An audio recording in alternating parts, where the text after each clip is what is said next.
Baik, luar biasa. Jadi gimana era-era pandemik ini? Tadi ngantor? Hmm, soalnya kan ada beberapa kerjaan yang harus di-follow up, jadi harus ke kantor. Nggak apa-apa sih Mhm. sambil udah terlalu bosen di rumah. Iya ya. Jadi WFA ada berapa bulan sih? Udah minggu ke-8, 2 bulan. Oh, iya iya iya iya. Dari 13 Maret nih sampai kayaknya Jadi sudah merasa bosan lah ya di rumah ya. sudah. Kalau kau sudah bosan, Oke, anyway, hari ini kita akan bincang-bincang berkualitas.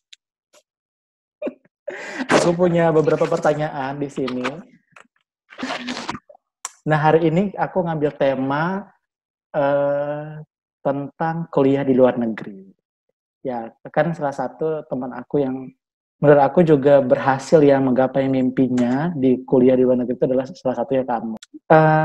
Pertanyaan pertama nih, kenapa ya kemarin dulu itu niat banget kuliah ke luar negeri? Alasannya apa gitu? Kenapa, apa yang membuat begitu semangat untuk kuliah ke luar negeri gitu? kalau menurut aku mungkin semua orang punya background, terus punya alasan yang berbeda personal. Jadi mungkin gitu apa yang aku kejar bisa jadi beda sama orang lain. Nah, aku selalu punya prinsip bahwa apa yang akan kita kejar itu harus buka pintu baru nantinya. Nah, memang kebetulan gitu. Sekolah S2 itu udah jadi mimpi dari kecil. Jadi mimpi yang dari kecil yang akhirnya diseriusin.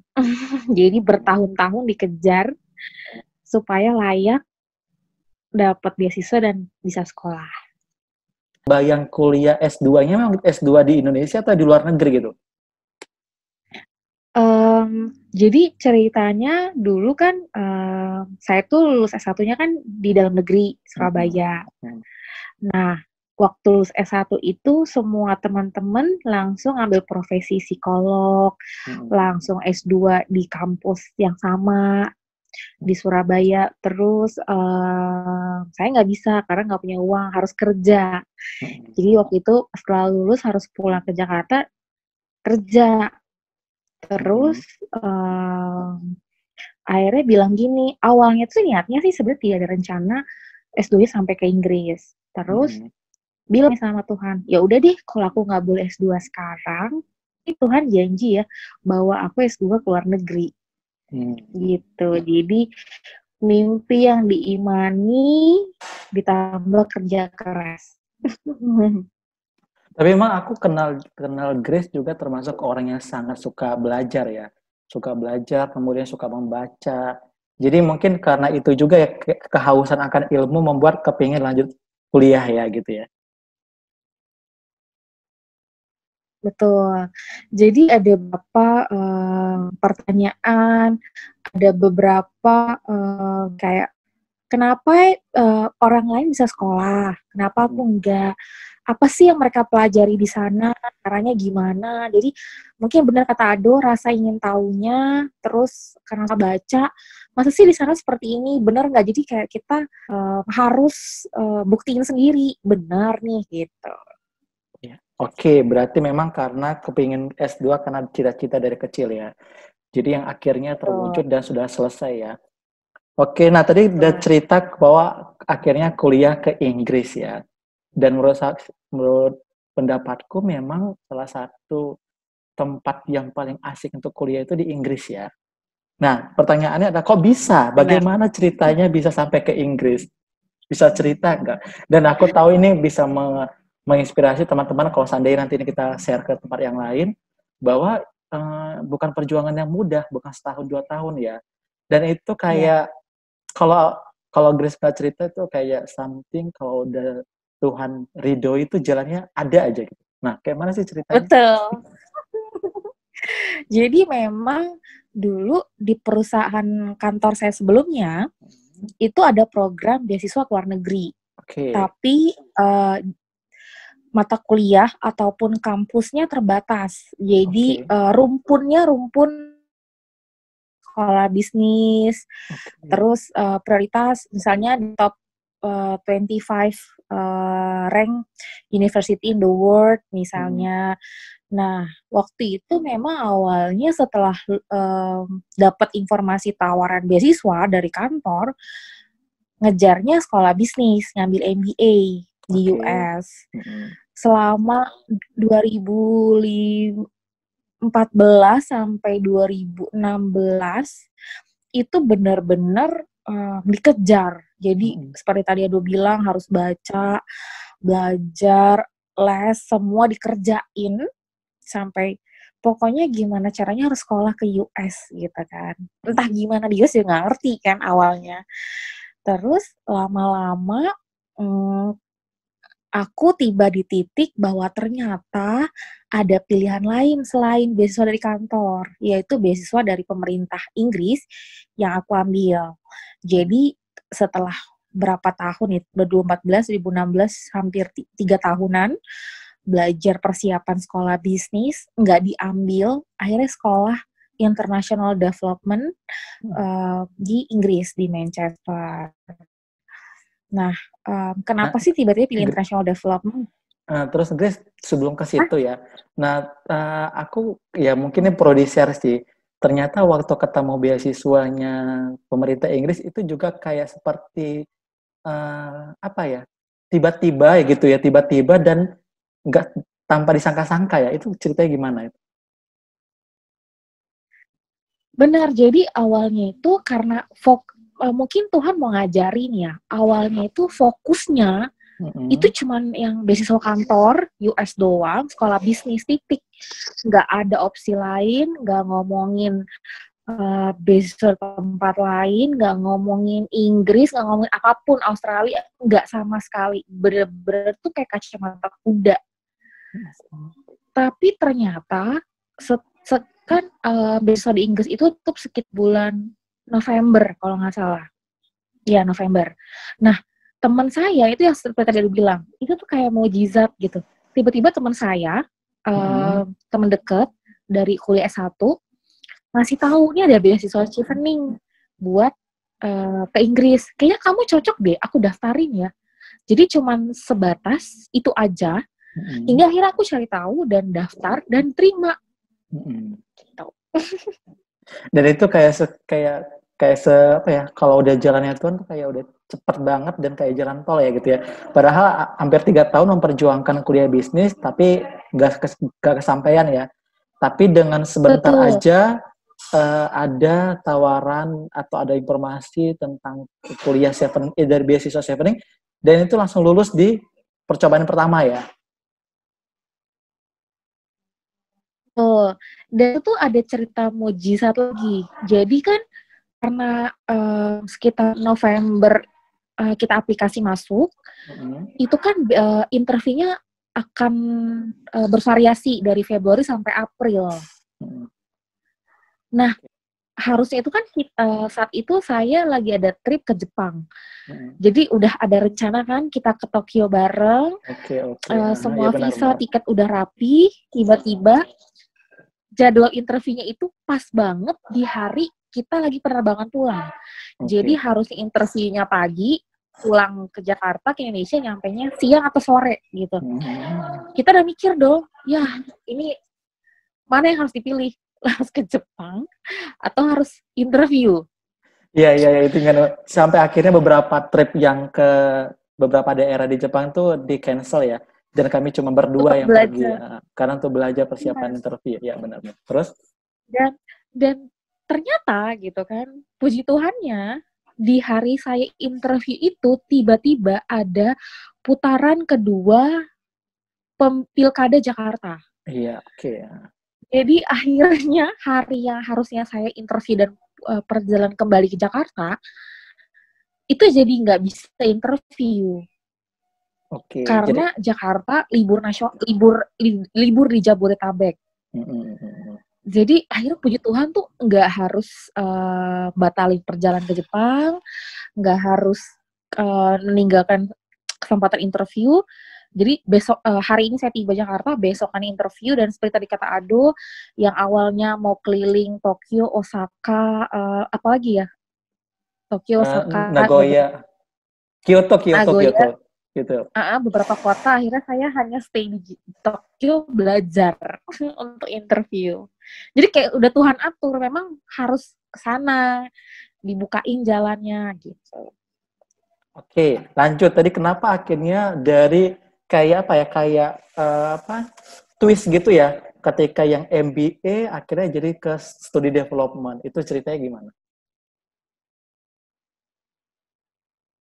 Nah, mungkin waktu saya masih di kantor sebelumnya, waktu saya masih ngejar beasiswa di kantor tersebut, itu kan saya sering banget bikin program atau bikin project untuk orang-orang yang ada di golongan low income people. Jadi mereka yang masih income-nya di bawah garis average lah, misalnya seperti itu. Nah, karena banyak ketemu mereka, banyak belajar apa yang mereka lakukan, kendalanya di mana, akhirnya tuh jadi mikir, oh ternyata banyak hal yang bisa kita kerjakan buat mereka. Jadi kayak panggilan lagi. Mungkin setelah waktu itu tahu ada pekerjaan di bidang itu, saya browsing-browsing. Kalau kerja di bidang misalnya kemanusiaan, apa aja sih? Waktu itu saya lihat ada UN, ada World Bank, di mana syaratnya menjadi pegawai mereka adalah harus S2 Master. Untuk yang ngomongin kesejahteraan masyarakat menengah ke bawah, biasanya mereka ngambil ilmu social development studies. Jadi itulah yang saya kejar akhirnya. Akhirnya banting setir seperti kata Ado, dari sekolah bisnis jadi ke sekolah ilmu sosial MSc. Oke, berarti akhirnya boleh cerita Grace, akhirnya keterimanya di kampus mana, di universitas mana? Akhirnya saya keterimanya di The University of Manchester, jadi public university di Manchester, jurusannya International Development Studies. Kenapa pilih ke sana, ke Manchester? Karena menurut saya London kotanya cukup ramai, cukup besar buat saya. Saya pengen yang agak sepi dikit, agak tenang, tapi masih punya penerbangan internasional. Jadi saya pilih Manchester.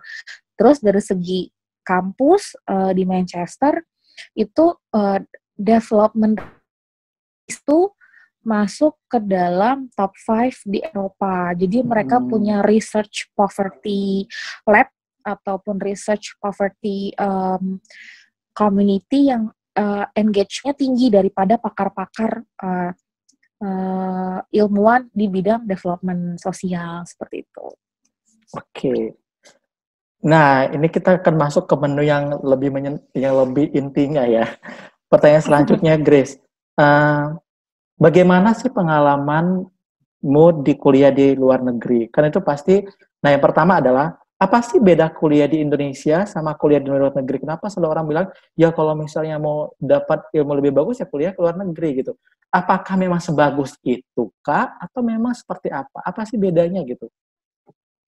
Kalau memang membandingkan beberapa university di berbagai negara, acuannya banyak sebenarnya yang bisa jadi pembanding. Dari kualitas materi, dosennya, kemudian kayak networkingnya, ataupun pengalaman-pengalaman di non-akademik lainnya. Cuman memang kesulitannya, karena saya pasti banyak mengalami kesulitan saat belajar. Di sana itu orang dididik harus berpikir kritis. Oke. Jadi kita biasanya akan diberikan beberapa kasus atau case study real, misalnya di beberapa negara. Kalau seperti ini apa yang dilakukan? Kenapa? Apa yang tidak efektif? Itu tuh diajarin.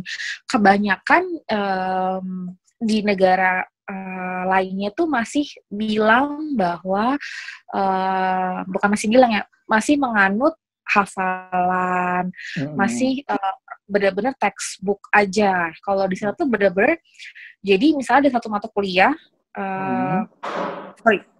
rata-rata semua mata kuliah itu ada kelas umum, ada kelas belajar kelompok, jadi setiap orang harus presentasi, dan ada kelas bimbingan. Jadi benar-benar kita dibimbing satu persatu sampai paham, diajarin ngomong karena harus presentasi terus. Jadi ya misalnya Grace baca kasus, menurut Grace gimana? Nggak ada benar, nggak ada salah, tapi Grace harus belajar berpikir kritis, harus belajar ngomong, harus belajar banyak baca. Itu yang kesulitannya. Kalau kita nggak suka baca, kita nggak suka, kita kesulitan berpikir kritis, itu nilai-nilai kita juga nggak akan terlalu bagus. Jadi kalau cara perhitungan nilainya itu, apakah memang di in class itu memang dinilai juga atau hanya berdasarkan esai atau ujian aja, seperti apa? Kalau karena saya ilmu sosial ya, itu kebanyakan nilai prakteknya itu bukan nilai praktek ya, sorry. Nilai-nilai selain ujian itu adalah nilai-nilai presentasi, nilai-nilai kita studi kasus kelompok. Jadi memang selain kita belajar sendiri, kita juga dididik harus belajar berkelompok. Jadi gimana sosial community yang kita punya itu juga mendukung proses belajar kita. Oke. Tapi memang berarti di dalam proses kuliah itu memang sedikit berat ya dibandingkan kuliah di Indonesia, karena memang banyak tugas dan banyak hal-hal yang membuat kita harus berpikir keras gitu ya. Betul. Jadi bayangin aja satu pelajaran, misalnya hari ini saya punya 2 pelajaran. Satu pelajaran itu saya harus baca minimal 5 jurnal. Kenapa? Kalau saya nggak baca jurnal ilmiah yang direkomendasikan, itu tuh saya nggak bisa ikutin kelas. Jadi sebelum perkuliahan mulai, untuk 6 bulan ke depan, itu tuh dosennya udah kasih rekomendasi. Misalnya, hari ini topiknya A, jurnal rekomendasinya apa, nanti tugasnya apa, dari jurnal mana. Jadi harus baca. Jadi kalau sehari saya 2 pelajaran, saya harus baca 14 jurnal. Atau misalnya pun kita nggak punya banyak waktu, 2 atau 3 jurnal rata-rata yang menjadi dasarnya dari topik itu. Nah, kesulitan kita kan satu, bahasa, bahasanya beda, terus kita harus baca banyak dan cepet.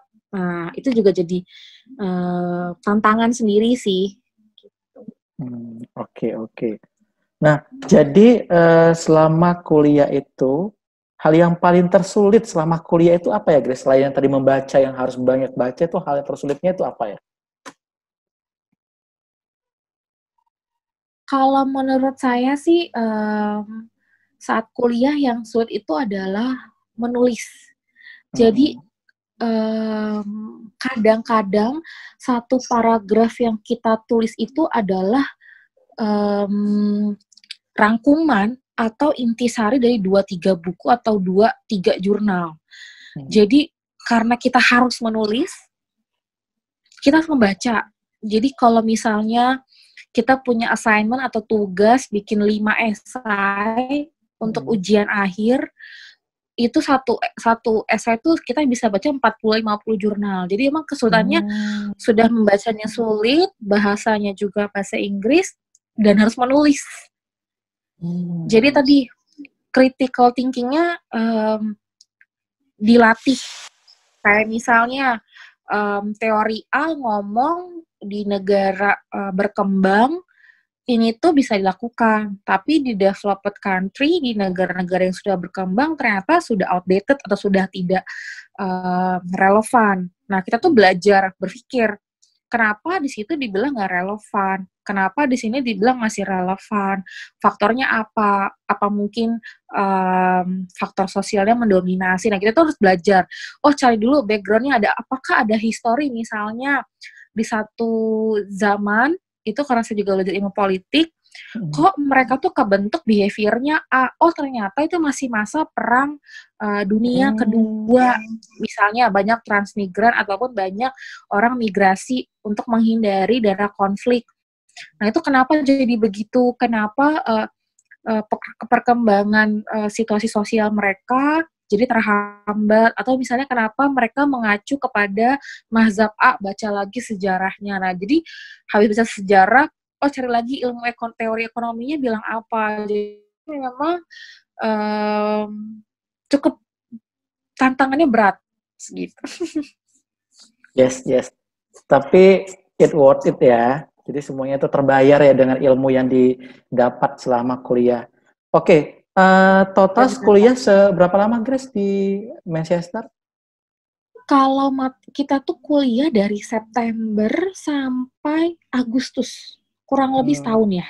10 bulan sih, karena kita ada Christmas break, ada Easter break, ada summer break. Jadi kita ada banyak breaknya. Satu angkatan, satu kelas berapa orang?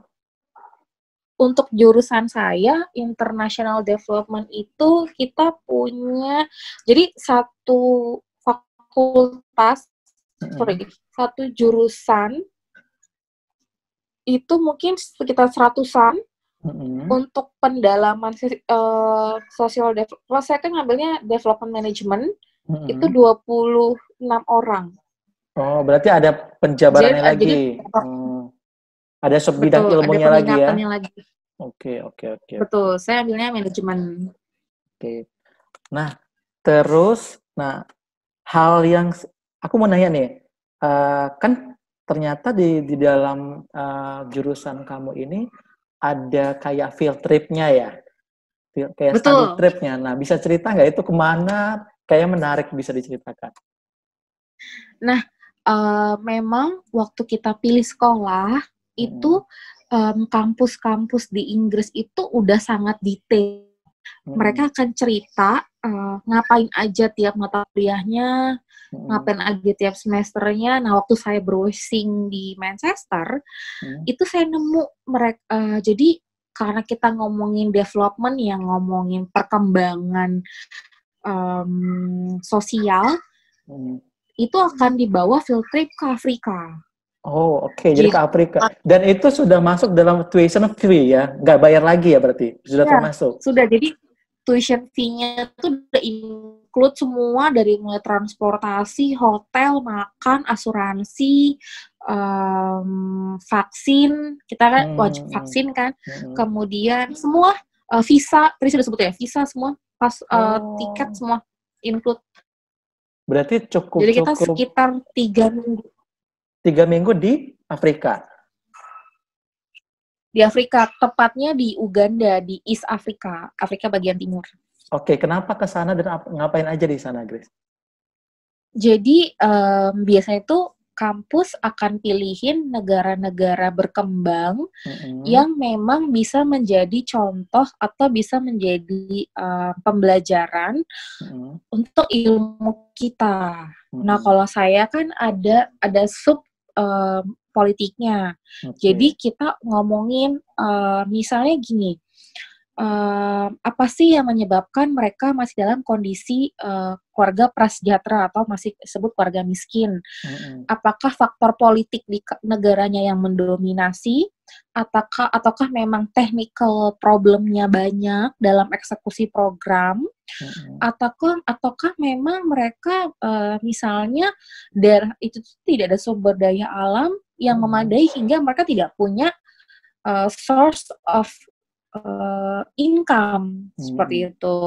Nah, di Uganda itu kita diajarin untuk lihat, misalnya gini, pemerintah pusatnya, kayak misalnya di sini, misalnya Presiden RI ya, bikin kebijakan, misalnya ada pembagian, misalnya buat pendidikan, penyetaraan pendidikan gratis untuk SD, SMP, SMA misalnya.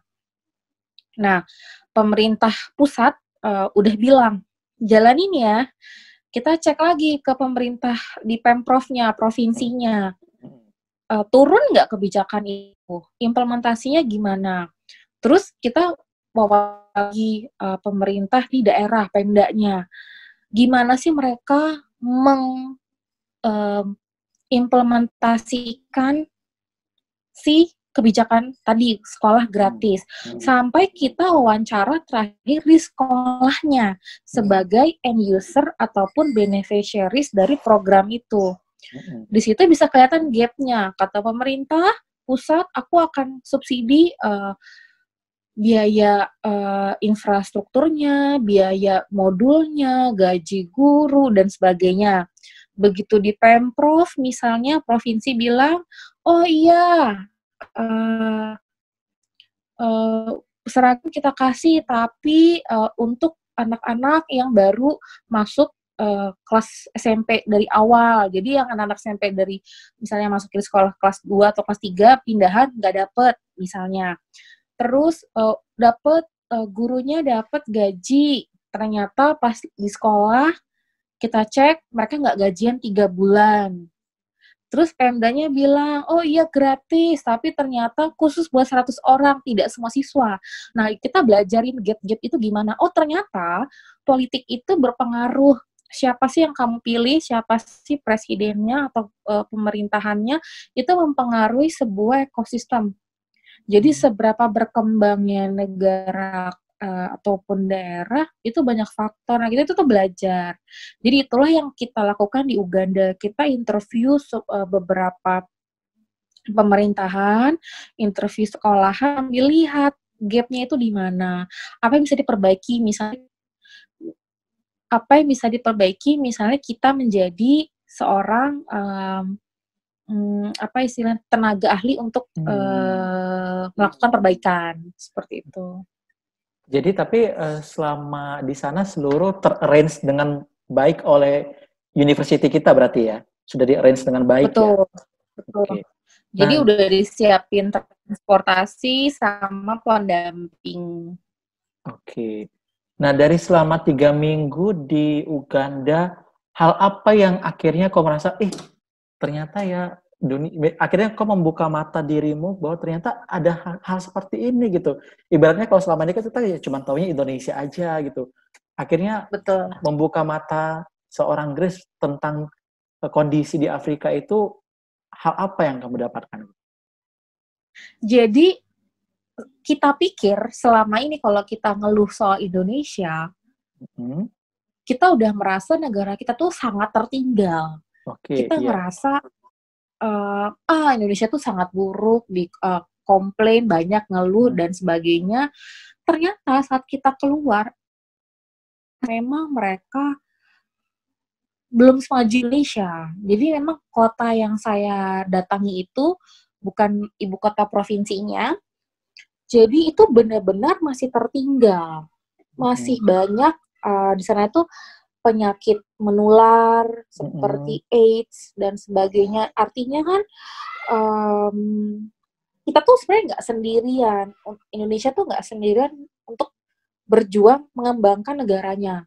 Jadi aku belajar waktu itu. Oh ternyata korupsi itu tuh bisa menjadi momok buat dunia pendidikan. Ketika dunia pendidikannya nggak berkembang, apa yang terjadi dan sebagainya. Dan itulah yang aku pelajari. Oh, kalau aku bikin program, aku bikin kebijakan, aku harus tahu siapa yang akan menjadi target aku, bagaimana eksekusinya. Jadi memang kalau dilihat-lihat Uganda memang masih sangat tertinggal ya, Grace. Bahkan dibandingkan dengan Indonesia masih sangat jauh ya. Betul. Nah, selanjutnya mau nanya lagi nih. Jadi kan waktu kuliah itu pasti banyak juga kesempatan melakukan hal-hal lain ya di lain kuliah ya. Nah, jadi selama kuliah itu hal lain apa sih yang dikerjakan? Kan tadi kan ada Easter break, kemudian Christmas break, summer break. Nah, hal lain apa yang dilakukan selain belajar?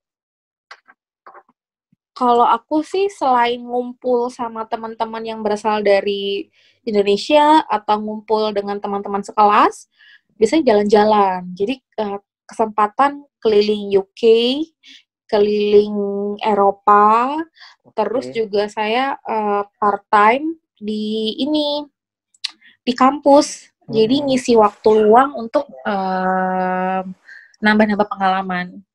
Iya. Oke, Grace. Jadi pengalaman yang luar biasa ya, bisa kuliah dan itu gratis lagi dibiayai oleh pemerintah Inggris ya. Nah, tapi memang salah satu dari program G2G ini adalah kembali ke Indonesia untuk membangun Indonesia. Nah, sekarang setelah kuliah tamat, yang Grace kerjakan tuh apa ya? Yang ngasih kontribusi ke Indonesia, apa yang sedang dikerjakan? Jadi tadi aku nangkep dari pertanyaan Ado sebelumnya, apa sih yang dilakukan setelah lulus ya? Iya, benar. Kerja di mana? Jadi puji Tuhannya memang waktu sebelum lulus, sekitar 2-3 bulan sebelum wisuda, saya tuh sempat ngelis perusahaan-perusahaan yang akan saya apply. Oke. Jadi saya cari, karena kan beasiswa di kantor sebelumnya nggak diambil, saya resign. Jadi saya cari perusahaan apa yang relevan sama pekerjaan saya sebelumnya dan sama kuliah saya yang saya ambil, development studies. Nah, ternyata saya tuh nemu satu perusahaan yang tempat sekarang saya berkarya sesuai dengan misi saya untuk membangun masyarakat di Indonesia. Jadi memang beasiswa saya mengharuskan kita pulang ke Indonesia dan membangun Indonesia. Jadi saya pekerjaan yang memang mengembangkan ilmu saya dan sesuai sama talenta saya. Itu sih. Oke, berarti banyak pekerjaan yang bersentuhan dengan masyarakat ya. Berarti Betul. Sesuai dengan bidang ilmu juga. Berarti berkarya untuk membangun masyarakat kecil ya, untuk bisa berkembang ya. Oke. Betul. Grace, thank you banget ya hari ini mengita waktumu. Tapi sebelum kita akhiri ya, pertanyaan statement terakhir. Apa yang mau disampaikan buat orang-orang yang sedang bermimpi untuk kuliah ke luar negeri? Kemudian apa yang Grace ingin sampaikan juga setelah kuliah itu menambah satu level kehidupan yang baru berarti ya. Nah, itu apa yang ingin Grace katakan ke teman-teman kalau misalnya sudah kuliah harus apa gitu? Jadi, saya mau titip pesan bahwa mengejar mimpi itu ternyata selain perlu berdoa, perlu berusaha. Jadi yang saya lakukan itu adalah saya tuh mendekatkan diri dengan lingkungan-lingkungan akademis yang mendukung. Jadi saya banyak cari alumni-alumni yang sudah lulus, minta pendapat mereka, tanya sharing informasi dari mereka seperti apa, kemudian saya belajar dari mereka. Jadi kalau kalian mau sekolah, selain harus belajar sendiri, carilah teman-teman ataupun senior ataupun guru yang udah pernah lulus beasiswa ke luar negeri ataupun sekolah luar negeri dengan jalur lain. Cari tahu apa sih yang mereka lakukan. Jadi istilahnya tuh aku mau dapetin mau dapetin kayak auranya. Auranya, oke. Auranya ya. Jadi aku pengen tahu gimana sih energinya tuh buat mereka tuh gimana gitu. Seperti apa. Jadi aku mencari apa yang mereka punya, aku nggak punya, aku isi. Dan aku selalu bilang sama teman-teman aku, termasuk aku pernah sharing juga pribadi dengan Ado, bahwa mengejar mimpi itu sakitnya main. Benar-benar aku udah ngelakuin untuk sekolah. Tapi percayalah, aku juga selalu bilang, buahnya manis. Usaha, keringat, air mata, pengorbanan, apapun yang udah kita lakukan, duit, fisik, mental, itu akan dibarengi dengan hasil yang sangat manis. Jadi kalau sekarang jam tidur kurang, masih gagal, perlu ngerevisi, perlu perbaikan, lakukan. Ketika nanti kalian merasakan hasilnya, kalian baru bilang bahwa ternyata apa yang aku lakukan tidak ada bandingnya dengan hasilnya. Benar-benar manis. Dan setelah aku pulang, yang menjadi perbaikan buat aku adalah ternyata aku itu setelah melihat banyak masyarakat di luar sana, di luar negeri, ngeliat si negara, aku bisa bilang bahwa aku tuh belum ada apa-apanya dibandingkan mereka. Nggak ada yang harus disombongkan, nggak ada yang harus membuat kita tinggi hati udah pulang sekolah. Tapi yang bisa jadi pelajaran adalah ternyata ada banyak sekali orang yang punya mimpi yang sama, mau membantu masyarakat di sekitarnya. Jadi aku sangat amazed penghargaan, tapi mereka tetap punya panggilan hati untuk membantu. Dan itulah yang aku pengen bilang, saat kamu mau sekolah, tujuannya apa? Niat hatinya dilurusin, dikejar baik-baik, didoai, kayalah Tuhan akan bawa di waktu yang tepat, di saat yang tepat, dengan cara yang tepat. Oke, Grace, thank you buat sharingnya hari ini. Nanti kalau seandainya akhirnya kita bisa sharing, biar banyak orang yang bisa Terima kasih. terinspirasi juga dan mendapat positive vibe. Oke, Grace, thank you waktunya sekali lagi, thank you ya. Ini kita jauh-jauhan dengan teknologi, kita usahakan untuk bisa berbagi cerita. Thank you, Grace. Selamat istirahat ya, Grace. Terima kasih. Thank you, aduh. Puji Tuhan. Thank you.